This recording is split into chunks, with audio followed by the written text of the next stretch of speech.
নমস্কার বন্ধুরা, cook with ডিসিস ফ্যামিলিতে আমার সকল বন্ধুদের জানাই স্বাগত।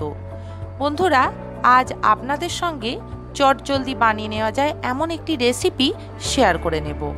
আমাদের আজকের রেসিপি পনির ভুর্জি। পনির ভুর্জি অনেক রকমভাবেই বানিয়ে নেওয়া যায়, কিন্তু আমি খুব সহজ পদ্ধতিতে খুবই কম উপকরণ দিয়ে বানিয়ে নিয়েছি রেসিপিটি। তাহলে দেখে নেওয়া যাক রেসিপিটি কি করে বানিয়ে নিয়েছি। পনির ভুর্জি বানাবার জন্য প্রথমেই আমরা গ্যাসটা জ্বেলে নিচ্ছি। এবারে আমরা কড়াতে কিছুটা পরিমাণে সাদা তেল দিয়ে দিচ্ছি। এখানে আমরা খুব বেশি সাদা তেল ব্যবহার করলাম না, এখানে আমরা কিছুটা সাদা তেল এবং কিছুটা মাখন ব্যবহার করি। বন্ধুরা, আপনারা চাইলে রান্নাটা শুধুমাত্র সাদা তেলেও করতে পারেন। পনিরের রেসিপি বানাচ্ছি বলে এখানে আমি কিছুটা মাখন ব্যবহার করেছি, তাতে রান্নার স্বাদ আরো বেশি বেড়ে যায়। তেলটা গরম হয়ে গেছে এবং মাখনটাও মেল্ট হয়ে গেছে। এবারে আমরা কিছুটা পরিমাণে গোটা জিরে দিয়ে দিচ্ছি।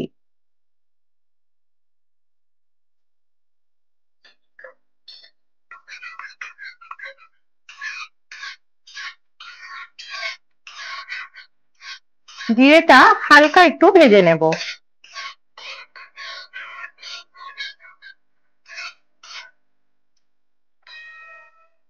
জিরেটা হালকা ভেজে নেওয়া হয়ে গেছে।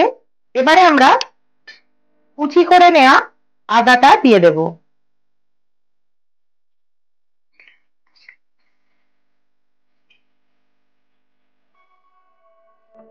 এবং কুচি করে নেওয়া কাঁচা লঙ্কা দিয়ে দিচ্ছি।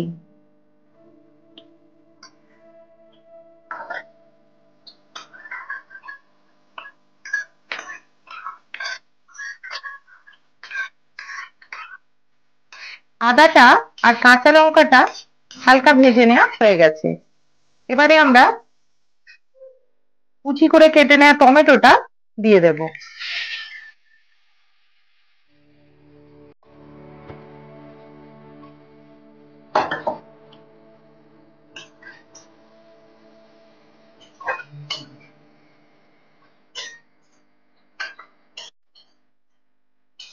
টমেটোটা একটু ভেজে নেওয়া হয়ে গেছে। এবারে কুচি করে কেটে নেওয়া ক্যাপসিকামটাও দিয়ে দিচ্ছি।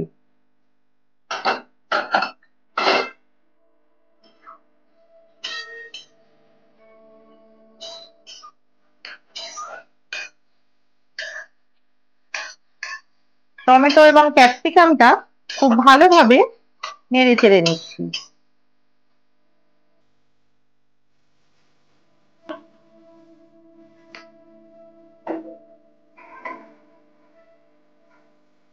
এবারে আমরা পরিমাণ মতো কিছুটা নুন দিয়ে দিচ্ছি।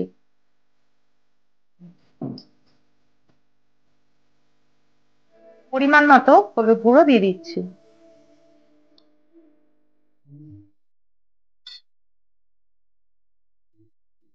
সামান্য পরিমাণে কিছুটা লঙ্কা গুঁড়ো দিয়ে দিচ্ছি।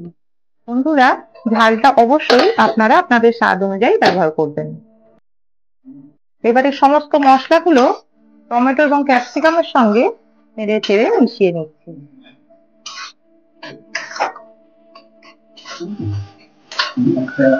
আঁচটা মাঝারি রেখে আমি টমেটো এবং ক্যাপসিকামটা ভালোভাবে নেড়ে চেড়ে নিচ্ছি।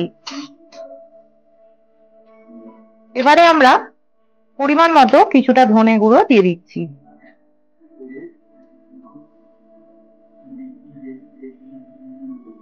এবারে ধনে গুঁড়োটাও খুব ভালোভাবে টমেটো এবং ক্যাপসিকামের সঙ্গে নেড়ে চেড়ে মিশিয়ে নিচ্ছি।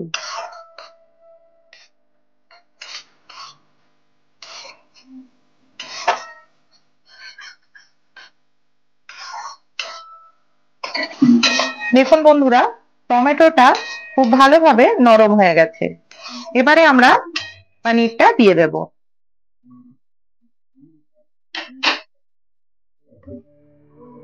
বন্ধুরা, এখানে আমরা 300 গ্রাম পনির নিয়ে নিয়েছি। পনিরটা আমরা গ্রেট করে দিয়ে দেব।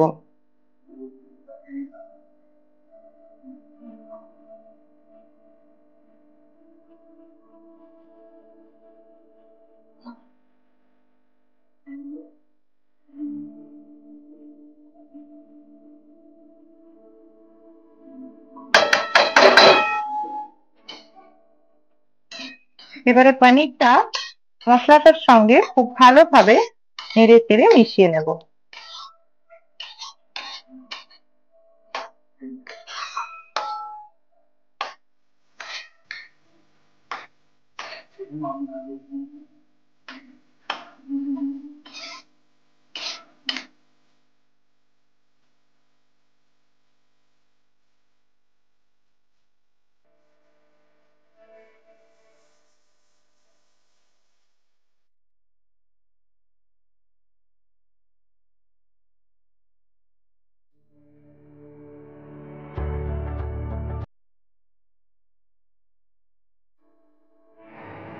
বন্ধুরা, এখন আমরা অল্প একটু চিনি দিয়ে দিচ্ছি, খুব বেশি দিচ্ছি না, অল্প একটু দিচ্ছি।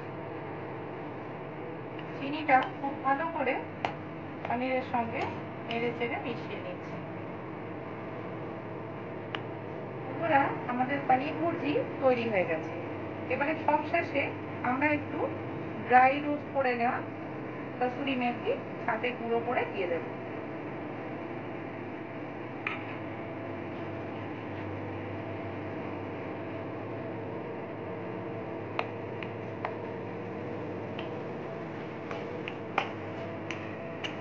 কসুরি মেথিটা খুব ভালোভাবে পনিরের সঙ্গে নেড়ে চেড়ে মিশিয়ে নিচ্ছি।